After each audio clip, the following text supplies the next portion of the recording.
ठीक है, देखिए तो बजट रिपोर्ट क्या है। बजट रिपोर्ट एक बहुत इम्पॉर्टेंट टूल है ना। मतलब एक ऐसा चीज़ है जिससे हम लोग क्या कर सकते हैं, कम्युनिकेट कर सकते हैं ऑर्गेनाइजेशन के अंदर कि जो हम एक्चुअल परफॉर्मेंस मेरा रहा है, वो जो हम एक्सपेक्टेड बजट जो हम बना रहे थे वो क्या है, एक्सपेक्टेड परफॉर्मेंस ना, कैसा मेरा परफॉर्मेंस रहना चाहिए ये सोच के हम बनाए थे ना। बजट क्या होता है, पहले ही से हम प्लानिंग करते हैं ना, है ना। तो बजट जो रिपोर्ट बनता है उससे हमको क्या समझ में आता है कि जो मेरा एक्चुअल और एक्सपेक्टेड परफॉर्मेंस रहा वो कैसा रहा, है ना। दोनों में क्या अंतर रहा, मतलब डिविएशन कोई ऊपर नीचे है तो क्या है वो, ठीक है, उनका उसका कारण क्या है, ठीक है। तो जब रिपोर्ट बनता है तो हम लोग जो अंतर आया, जो हम प्लानिंग किए थे और जो एक्चुअल में हुआ, है ना, तो वो अंतर आया तो कितना अंतर है, किस कारण से अंतर है, और हम कैसे उसको करेक्ट कर सकते हैं, ठीक है। ताकि वो क्या है, मतलब जितना भी उसमें डिविएशन आ रहा है, जो भी अंतर आया, ठीक है, उसको हम कैसे सुधार सकते हैं। तो ये बजट रिपोर्ट क्या करता है, एक हम लोग को इम्पॉर्टेंट रास्ता निकालने में भी मदद करता है कि जो अंतर आया है उसको हम कैसे पाट सकते हैं, मतलब उसको कैसे हम ठीक कर सकते हैं। आ जाइए, ठीक है। तो बजट रिपोर्ट में क्या है कि जो भी कंसर्न्ड एग्जीक्यूटिव्स हैं, मतलब जो भी उनसे संबंधित लोग हैं, वो समझते हैं, है ना, कि जो अंडर अचीवमेंट हुआ है क्या, कि मतलब जितना हम प्लानिंग किए थे क्या उससे हम कम अचीव कर पाए या हम उससे बेटर कर पाए, मतलब अंडर अचीवमेंट और ओवर अचीवमेंट, ठीक है। दोनों को अगर जो दोनों में से एक ही चीज़ होगा, या तो हम कम अचीव करेंगे या ज़्यादा अचीव करेंगे, है ना, तो वो समझने में मदद करता है। कॉजेस, क्या कारण रहे अगर हम कम अचीव कर पाए, ठीक है, और इससे हम फिर कैसे आगे सुधार इसमें ला सकते हैं, रिमीडियल एक्शन क्या हो सकता है।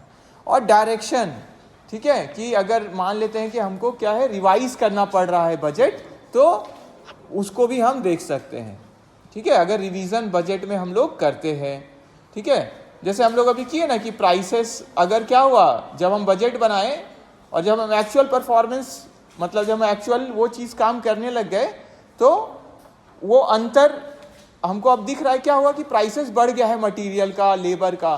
तो हम क्या कर सकते हैं, जो हम लोग लास्ट क्लास में कुछ क्लास पहले भी किए ना, रिवीजन ऑफ बजट्स, तो रिवाइज किए ना बजट्स को। क्यों, क्योंकि अभी क्या हुआ, सिनेरियो चेंज हो गया, ठीक है। तो ज़रूरी अगर पड़े तो हम बजट रिवीजन भी कर लेते हैं। तो बजट रिपोर्ट सबमिट कौन करते हैं, देखिए, are submitted by the budget controller.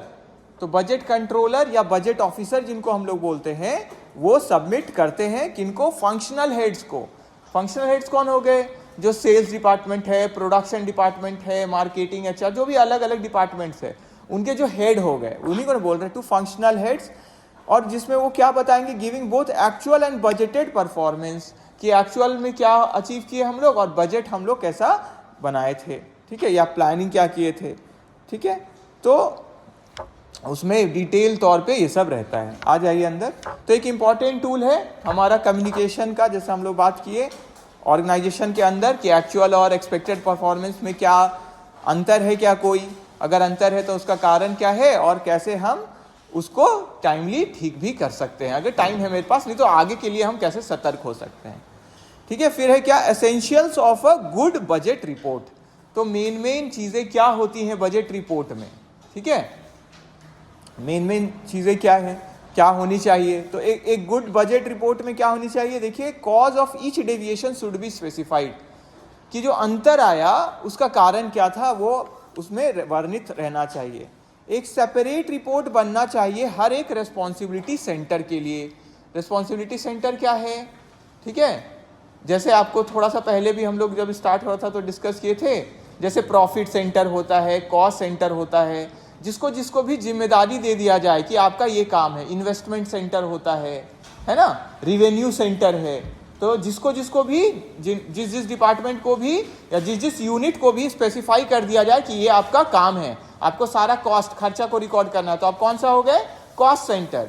आपको प्रॉफिट का भी रिकॉर्ड करना है तो आप कौन हो गए, प्रॉफिट सेंटर। रिवेन्यू का सिर्फ रिपोर्ट करना है तो आप हो गए रिवेन्यू सेंटर। इन्वेस्टमेंट भी करना है तो आप कौन सा सेंटर हो गए, इन्वेस्टमेंट सेंटर। क्लियर हो गया। तो जिसको जैसा जो जिम्मेदारी दिया गया है उसके हिसाब से वो सेंटर हो गया। आ जाइए। फिर नेक्स्ट है कि रिपोर्ट्स हेल्प करने चाहिए fixing responsibility of each executive, ठीक है, क्योंकि उसमें क्या रहेगा, एक्सपेक्टेड भी एक्चुअल भी, तो रिस्पॉन्सिबिलिटी पता चलेगा कि जितना प्लानिंग किए थे उसके हिसाब से कितना आसपास में है हम लोग, है ना, उसको हम बेटर कर सके आगे के लिए।